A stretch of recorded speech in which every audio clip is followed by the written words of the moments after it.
Director of Digital News Media at Signal Media. Welcome to the Disruptive by Design podcast.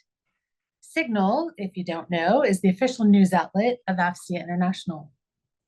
In this episode of Disruptive by Design, we listen to two of the nation's top leaders in information technology, our own AFCEA President, retired Lieutenant General Susan Lawrence, who was the U.S. Army's first female Chief Information Officer, or CIO, and the G6.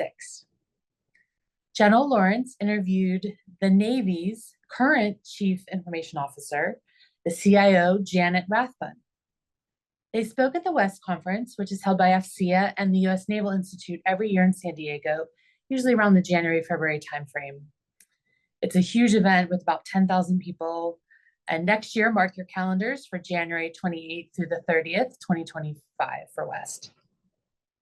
Also check out our previous episode, which we pulled from West, where we featured the Disruptive by Design panel at the conference, where there were experts from our emerging leaders community, those under 40, speaking about how they leverage artificial intelligence in the acquisition process. We have such a panel at each one of AFCEA's flagship events. In this episode, with retired General Susan Lawrence and Ms. Rathbun, it was part of the Women's Appreciation event at West, which was celebrating 10 years of the Women in AFCEA group. If you don't know about Women in AFCEA, it's a terrific organization that advocates for women in their professional careers. I really encourage you to get involved with Women in AFCEA, both for men and women. And at headquarters here at AFCEA International, my colleagues organize many great events such as this one. Also, you can look out for a monthly virtual network happy hour. And also check out many of the functions that some of the chapters put on. I recently went to a Women in Nova event. That's the Northern Virginia chapter. They had a terrific breakfast event with Dr. Wanda Jones-Heath, who's the Principal Cyber Advisor at the Department of the Air Force, and Ebi Ugwu Amole, who's the President and CEO of Captiva Solutions. I also encourage you to check out one of AFCEA's newer organizations, IDEA, the Inclusion, Diversity, Equity, and Access Program, and its associated committee, the Diversity, Equity, Inclusion, and Belonging Committee, which is chaired by Albie Johnson. And this new organization, it's been around for about a year or so, and they're creating a community of support and mentorship. As for the discussion that you'll hear next between General Lawrence and Ms. Rathbun, I really loved hearing their experiences, how they came into their leadership positions, and the types of leaders they are. Ms. Rathbun noted how she took a circuitous route in becoming the Department of the Navy's the Navy's CIO. And it's a huge position. She oversees a budget of $12 billion. She makes sure she aligns the information technology priorities with the Secretary of the Navy's priorities. And I love how she explained that, it wasn't a straight line to this position. And she was a liberal arts specialist. She got her undergraduate degree in political science from John Carroll University. And she also has a master's degree in public administration from Syracuse. So she isn't the typical, technology, engineer, but she had the leadership skills and organization and technical know-how to reach this top position, which I think is very encouraging, especially for those of us who have liberal arts degrees. And I love how General Lawrence shares how, she enrolled in the Army right out of high school as an 18-year-old. She became a private and worked first as a stenographer. And, she said she never imagined that she would be the CIO and G6 of the Army and the first female to do so. So, listen in to their advice and their frankness and kind of their experience. They encourage you to take the non-sexy jobs and turn them into something that matters. And I really love their can-do mindsets. And with that, welcome to Disrupted by Design. Everybody? Hello. Woohoo! I know. And she is going to be my new stylist here. And she says, I need to relax here a little bit. let's get Susan some bands. Yeah, I agree. Yeah. Yes, Yeah. ma'am. Yes, ma'am. We are so excited to be here tonight, and we're going to recognize some amazing leaders among ourselves and women in AFCEA. Every year, it's a tough decision to select our individuals, but each and every one that we're going to see tonight have been so critical to AFCEA International and growing the business as we go forward. It is very interesting, ma'am. The last time we were together, you were acting CIO. And I don't know how you act in any job, but acting CIO for the Department of Defense of the Navy, and we were sitting with bated breath, hoping that you would be selected. So, yay on the leadership of the Department of Defense that they selected you. We're really excited. Thank you. You know, the first time I met you, it was down in Hampton Roads a few years ago. And as watching you on the stage and discussing the things that you did truly inspired me, having been the CIO G6 of the Army and what the Department of the Navy was doing. There was really a wave there that was happening under your watch that I think has changed not only the Navy, but many of the services. So thank you for your leadership, which this afternoon we want to talk about how and why you got where you are today, and we're really excited about that. So as we look at the being a senior woman in the Department of Defense and looking at your leadership style and how you have made a difference, what do you think changed or influenced your approach as the role in the CIO? Well, first of all, thank you so much for inviting me to speak at Women in AFCEA. I think it's a great organization, and I'm glad to be a part of your celebration of your folks who have achieved great heights, your women who have achieved great heights, I should say. I have had a very circuitous route to this job. First of all, I'm not a born technologist. I have an undergraduate degree in political science and a master's degree in public administration. I do love the strategic big picture. I do love fixing things. My husband and daughter would wish that I would not do those things. Want to fix everything. Can't you just listen, Mom? No, I've got to fix it. But I love the government process. I grew up, started my career working on the Commission on Rules and Missions of the Armed Forces in 1994, and they were charged, congressionally appointed commission, to look at what a post-Cold War Department of Defense looks like. So my very first job in government is looking strategically, big picture, at what DoD is going to look like in the future. And I'm like, oh my God, this is amazing. I hope I just get to make copies and listen to people. They ended up putting me in charge of a project, and I was, just out of grad school and very afraid, but I was like, okay, I can do this. And so there I went, ran a project, got a lot of recognition for the project. It was on how can we deliver healthcare to our our military and our dependents in a more effective, efficient way. And we looked at how we do it today with military hospitals, and then how we would do it if we went to a federal employee health benefit program concept. It was really actually very cool. I got to brief Congress people, and I was like, wow, I really like this. And so my career went from there to being an ops research analyst and working mostly readiness issues, Army readiness issues, as a matter of fact. And then they started a new organization in the organization I worked in, and it was to bring over the Future Years Defense Program from the comptroller into what was PA&E at the time, is now CAPE. And they needed somebody to come in and run the translation of how data goes together in a sneaker net form. That was the way we did it. People brought drives to the Pentagon to leveraging the World Wide Web in 1996, this was, and using it in the SIPR world, using bricks, if you remember bricks, coming out of machines and going into your safes. And so we, in 6 months, transformed the Future Years Defense Program from a sneaker net process to a fully automated around the world data coming in through the web. And I got the bug. I got the bug for IT, and I'm like, I really like this. This stuff is cool. And so I would like to say that that started there and continued there, but my path went many different ways. I was in the Pentagon on 9/11 and lost my boss in the plane on the Pentagon, and that hit the Pentagon very surreal, and decided I needed to break from the Pentagon and went over to NASA for a while to learn how they did business.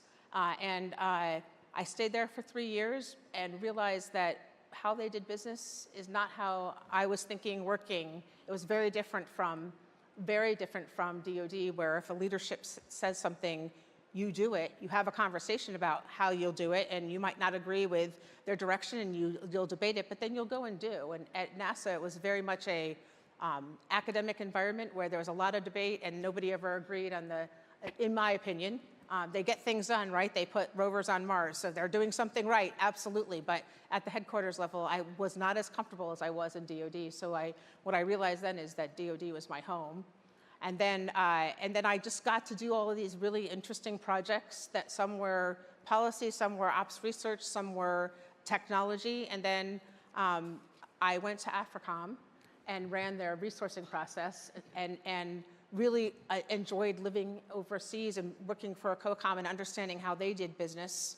When I got back, I was working in OSD acquisition, AT&L, acquisition technology and logistics at the time, and I had return rights, so I went back and they ended up putting me with a deputy assistant secretary for command control communications and intelligence and business systems, and they put me there because the personnel person didn't like me, and this particular leader was hard to work with. We ended up loving each other, and he really appreciated my perspective, and he didn't want to do bureaucracy because he came out of industry, and I knew how to do bureaucracy, and so I learned a lot from him. And when the opportunity to be an SCS in the business systems world came up, I applied, took it, and I became the one and only director of defense business systems in OSD, because as soon as I left and came to the Navy, they did away with the position. So my circuitous route, I got to systems, I was doing IT, and really business systems are a lot about bringing process and people together and figuring out how to leverage IT to reduce the burden on the person and allow the person to be more of a thinking analytic worker and less of a transactional worker. And so I loved that. I loved the merging of process and technology. And then the opportunity came up to come work for the Navy as the DAS Information Warfare. And that portfolio was enterprise IT, business systems, and C4ISR, all of what AFCEA is about. And so I really learned a whole lot working in that job about acquisition, about these processes, these important warfighting capabilities. I would call myself the redheaded stepchild DASN because nobody, when you're competing with ships and aircraft and major weapon systems or combat systems, you don't get a lot of airtime with your boss and the leadership. And so, because I'm not building a 30-year shipbuilding plan, core to the Navy, absolutely important. But it gave me a lot of opportunity to really think about how to be innovative. And my leadership was about promoting leadership, promoting innovation. So when the CIO was re-stood up in the Department of Navy, I had been working on a lot of things before it was stood up that were CIO-like. Like, what does a future modern service delivery organization look like? And how do we create that for the Navy? Because we got to stop buying things by program in the IT space and really think about IT as a strategic asset. And so I went and sat myself down in front of the newly minted CIO, Aaron Weiss. I said, I think you should do this, this, and this. And he's like, you want to come work for me? And I said, well, I have a job. I go, but I really think that the connection between acquisition and IT management needs to be super strong. So how about I do the CCO job and be the DAS at the same time? And so that's what we did. And now that is the person who's going to replace me when they hire them is going to be co-joined with CIO and with acquisition as the DAS Information Warfare and Chief Technology Officer. So I think that model doesn't exist anywhere else, and I think it was a really smart move to keep acquisition and the IT community, IT cyber community, very tight. And so and then rest is history. I got to apply for the job, and the secretary selected me, and I'm very honored. Yes, we all are, and And it was a privilege to work with Aaron Weiss, having come from industry and his outlook. And of course, when you watched Aaron and Lauren Knassenberger work those things, they could make things happen. So Yeah. we really appreciate that. I just want to take a moment again. Ms. Rathbun and I were able to sit on a panel earlier today, and I'm going to come back to one of those questions. But first of all, thank you to our industry partners, our Yes. sponsorships, because we could not do what we do without you. So let's recognize our sponsors again. Thank you. So one of the questions you addressed today is the partnership with industry and the criticality of that. Would you talk about that again? Yeah, so it's really critically important that we maintain partnerships with industry. Industry is innovating at a speed which we can't in government keep up with, but can benefit from.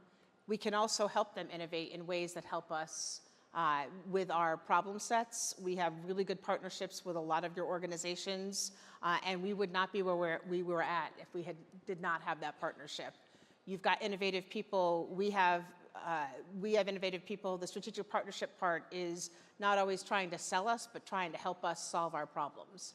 And that is my message to all of industry, and I really feel very positive about the relationships we have with our major industry partners and their willingness to be agile and adapt to our needs.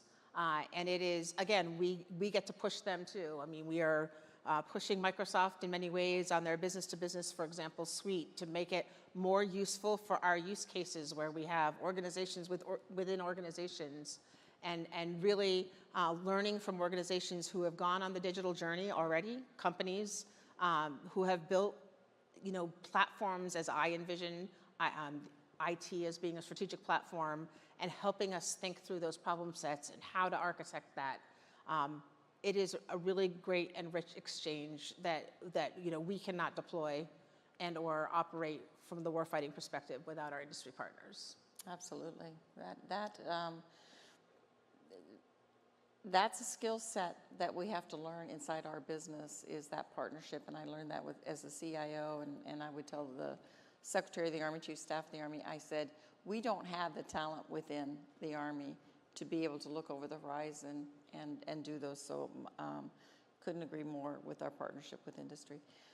We have some young women tonight that we're going to recognize. We're excited about what they've done for us in AFCEA. And last night we gave out many emerging leader awards to our young women in our community. What would be your advice as they're seeking to become senior leaders themselves, not only in IT and STEM, which we do focus on, but just as an overall, what should they be working on now to be the CIO of the Department of the Navy one day? So in my giving you my long story about how I got to where I'm at, there's no straight path. Number one, you could be doing many things and be where I'm at. Leadership, having good leadership skills doesn't necessarily mean you're tied to one functional area. As a matter of fact, I think my secret sauce is the fact that I've worked in almost all of the core processes in the Department of Defense, and so I have a good perspective. Sometimes people don't get that perspective, and so I want to encourage you to move around. I think moving around grows you as a person. Don't be so focused, whether you're in industry or government, in making it to the next level so quickly.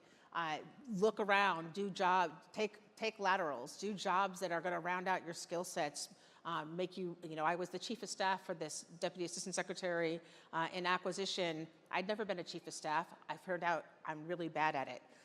But I learned a whole lot of things about human resources management and taking care of your boss and all of the back office functions that when I recruited the chief of staff for our organization, I'm like, he's a PhD in chemistry. I'm like, I don't expect you to do this job forever, but if you want to be an SES, I think this is really great training. It was good training for me. Again, take projects that don't sound interesting and make them interesting. Like, there's a lot of opportunity to be innovative, and people will recognize that.